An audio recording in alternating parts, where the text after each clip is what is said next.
So today we're going to be covering how you remove the front bumper and headlights from a Peugeot 307. A lot of people get a bit worried about taking bumpers and that sort of thing off. They think that there's a lot of work involved.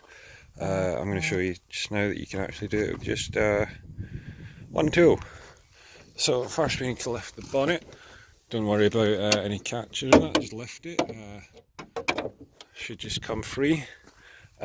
So then what you want to do, you want to find this structural member here and just cut that, and the same on the other side, and then you want to just kind of give everything a good pull,